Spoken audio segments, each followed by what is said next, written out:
Did you know that Victorian quarantine ships killed more people than the diseases they were meant to stop?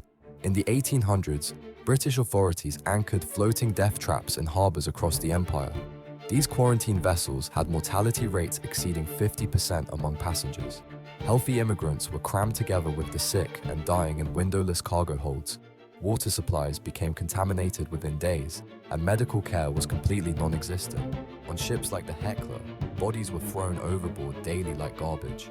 The cruel twist: officials deliberately created these horrific conditions to discourage immigration. They forced hundreds of people into spaces meant for dozens, ensuring maximum infection spread. Families watched loved ones die from diseases they never had before boarding. Instead of containing outbreaks, these floating morgues actually spread epidemics to port cities. Quarantine became worse than useless. It became a weapon of social control. The very system designed to protect public health became its greatest threat.